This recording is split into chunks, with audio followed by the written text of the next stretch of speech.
Students, आज हम बात करेंगे लॉन्ग रेंज पीसीआर टेक्निक की, जो एक अलग टाइप का वेरिएंट है। अब ये लॉन्ग रेंज पीसीआर क्या होता है? इसमें हम एम्पलीफिकेशन करते हैं डीएनए लेंथ की, जिनको हम एम्पलीफाई नहीं कर सकते हैं हमारी ट्रेडिशनल पीसीआर मेथड से।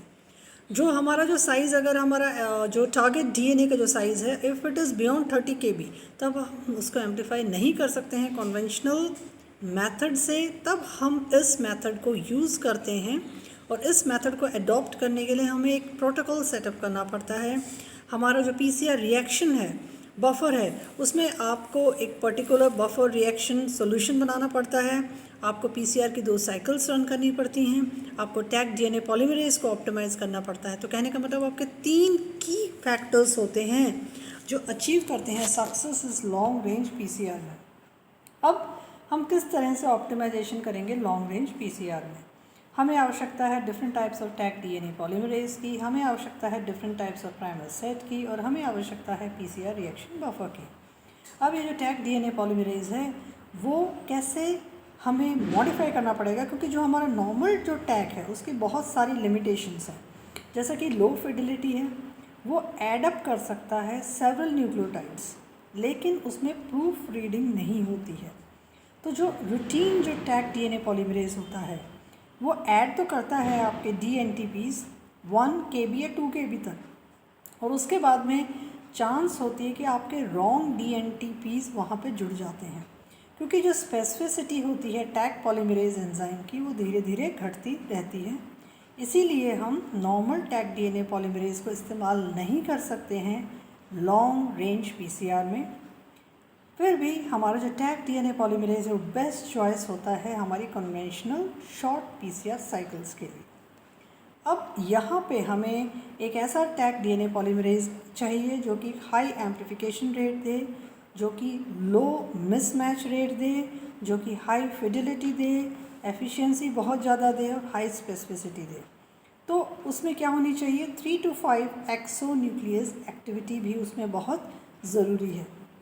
तो अगर हम इन दोनों डीएनए पॉलीमरेज को देखें कि हम जो बनाएंगे इसमें लॉन्ग रेंज पीसीआर में, हम यूज़ करते हैं, जैसा कि इसमें ग्रीन से बार डायग्राम से आप देख सकते हो, विजुलाइज कर सकते हो कि वो डिपिक्ट कर रहा है high fidelity Taq DNA polymerase को, और जो पिंक कलर का है वो डिपिक्ट कर रहा है नॉर्मल टैग डीएनए पॉलीमरेज को। अब इसकी क्या क्या विशेषताएं होनी चाहिए? विशेषता कैसे होनी चाहिए? Specificity, fidelity, sensitivity, exonuclease activity और प्रिसिशन।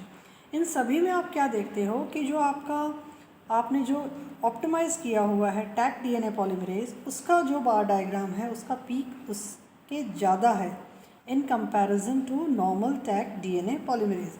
तो इस चीज़ का आपको ध्यान रखना है जब आपको इस टेक्निक को रन करना है। तो क्या चीज़ ऑल्टरनेटिव होगी इस टैग डीएनए पॉलीमरेज की? बेस्ट ऑल्टरनेटिव दूसरा पॉलीमरेज एंजाइम है जिसको हम वेंट कहते हैं। उसमें 3 to 5 एक्सो न्यूक्लियस एक्टिविटी होती है, हाई फिडिलिटी होती है, हाई एम्पलीफिकेशन रेट होता है। अब ये होता है कि ये जो वेंट एंजाइम है, इसकी हमें हायर कॉन्सेंट्रेशन चाहिए होती है जब हम इस लॉन्ग रेंज पीसीआर को रन करते हैं।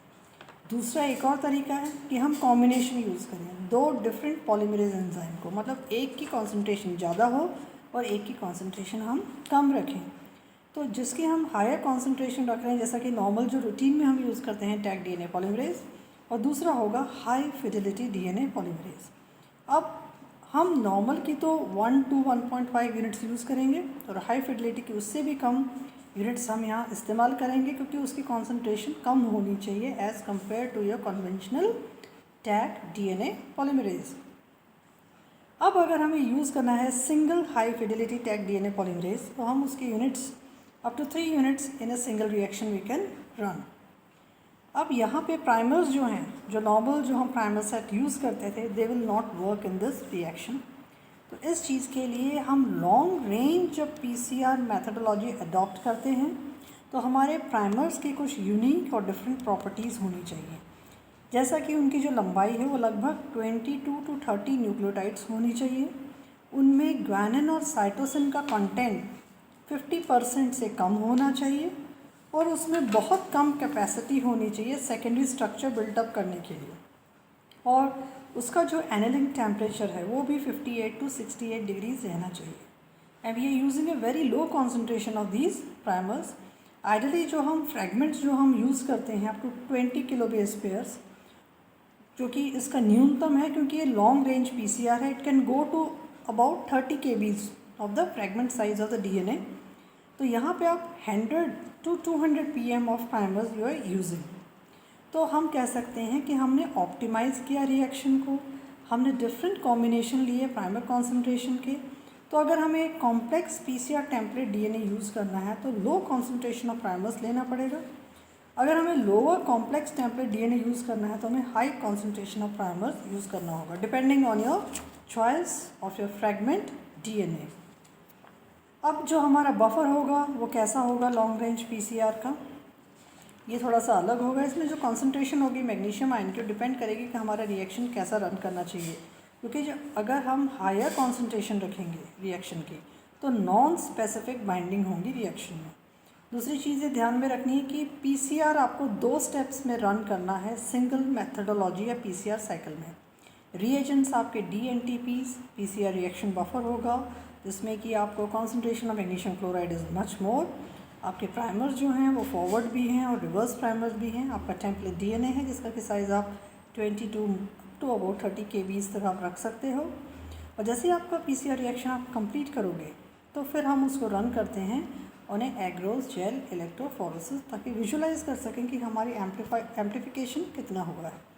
तो फर्स्ट थिंग जो हमें रिक्वायर्ड हुआ है टेम्पलेट डीएनए, क्योंकि हम कॉपीज़ बना रहे हैं। किसकी कॉपी बना रहे हैं? किसको हम एम्प्लीफाई करेंगे? लॉन्गर डीएनए फ्रेगमेंट को। इसका मतलब हमें large amount of each chemical चाहिए इन ए पीसीआर साइकिल। तो we are using up to 500 nanograms to 1000 nanogram template DNA for long range PCR. अब जो टेम्पलेट डीएनए है वो इंटैक्ट रहेगा और हाईली प्योर रहेगा। अगर वो इंटैक्ट और प्योर नहीं है तो DNA polymerase will not work on it. Exonuclease जो एक्टिविटी है, जो पॉलीमराइजेशन की जो एक्टिविटी है, वो हाई फिडिलिटी डीएनए पॉलीमरेज में होनी चाहिए, जो कि आपके पहले वाले ट्रेडिशनल जो टैग डीएनए पॉलीमरेज था उसमें ये प्रूफ रीडिंग कैपेबिलिटी डेवलप नहीं होती है। जैसा कि अगर हम इस डायग्राम को देखें तो आप देख सकते हो कि ऊपर वाला जो डायग्राम है उसमें हम कन्वेंशनल पॉलीमरेज एंजाइम यूज़ करते हैं। तो नॉर्मल टैग डीएनए पॉलीमरेज में क्या होता है कि आपका इनकॉर्पोरेशन होता है मिसमैचेस का। इनकॉर्पोरेशन होगा DNTPs जो कि इसमें फिट नहीं करती। तो आपका जो पूरा का पूरा जो लॉन्ग डीएनए है उसका एम्प्लीफिकेशन एफिशिएंटली नहीं हो पाता है। नीचे वाले डायग्राम में अगर हम देखें तो यहाँ पे हाई फिडिलिटी जो टैग डीएनए पॉलीमरेज है उसने इनकॉर्पोरेट कर लिए करेक्ट DNTPs, उन्होंने रिमूव कर दिया नॉन स्पेसिफिक DNTPs को जो कि उस ट्रेंड में थे, और आपका एक लॉन्ग रेंज का एंटायर लॉन्ग रेंज जो आपका डीएनए था वो एफिशिएंटली आपने उसको एम्प्लीफाई कर दिया। अब क्योंकि इसके 2 स्टेप्स होते हैं, first set of cycle and second set of cycle. First set of cycles में तीनों ही स्टेप्स होंगे जैसा कि सेकेंड सेट ऑफ साइकिल्स में होंगे। तो कुछ इनिशियल डीनेचुरेशन होगा और एनेलिंग होगा। सेकेंड में आपको डीनेचुरेशन, एनेलिंग और फाइनल एक्सटेंशन होगा। टेम्परेचर रखेंगे हम फर्स्ट स्टेप में 94 डिग्रीज, डीनेचुरेशन 98 और एनेलिंग 68 रहेगा।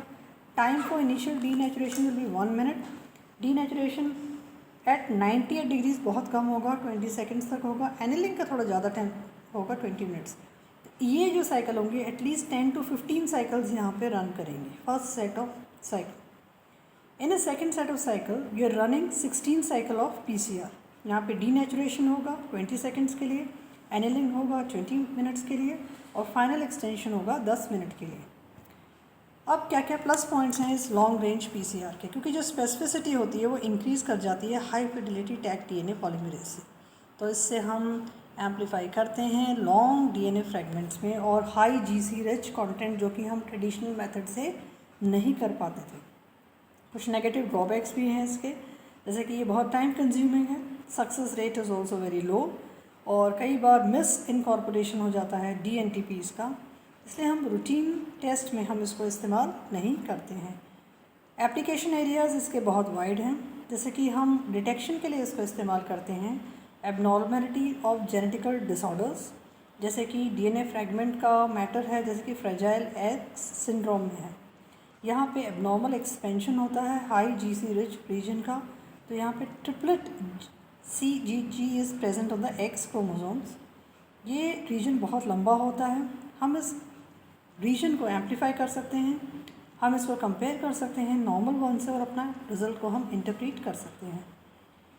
जो साइज़ होता है फ्रैगमेंट का नॉर्मल कैरियर या डिजीज़ एलील्स का, वो हम इससे डिटेक्ट कर सकते हैं कि भी कौन सा फ्रैगमेंट नॉर्मल है, कौन से फ्रैगमेंट में आपके कैरियर जीन्स प्रेजेंट हैं, किसमें आपके डिजीज़ एलील्स प्रेजेंट हैं जीन्स की। ये कई तरह के केसेस में हम इसको इस्तेमाल करते हैं, जैसे कि जीनोटाइपिंग में हम यूज़ करते हैं, डीएनए फिंगरप्रिंटिंग टेक्निक में हम इसको इस्तेमाल करते हैं, और जब हमें बहुत लंबे लंबे जो फ्रैगमेंट दिए जाते हैं हमारे डिज़ायर्ड डीएनए के, उनके डीएनए सीक्वेंसिंग के लिए हम इसको इस्तेमाल करते हैं। I hope that in a nutshell we can say that this long range PCR हमारा फर्स्ट स्टेप रहता है डायग्नोसिस के लिए, जब हमें लॉन्ग सीजी रिपीट सीक्वेंसेस को हमें एम्पलीफाई करना होता है। डाउन स्ट्रीम एप्लीकेशन के लिए बहुत यूज़फुल है, और ये हाईली प्योरीफाइड टेम्पलेट डीएनए और एक्सटेंसिव एक्सपेरिमेंटल सेटअप्स इसकी रिक्वायरमेंट हैं। हम up to about 20 initially to 30 kbs of DNA fragments can be amplified using this PCR method. I hope that you are able to understand this technique in a very fruitful way. Thank you for watching the video.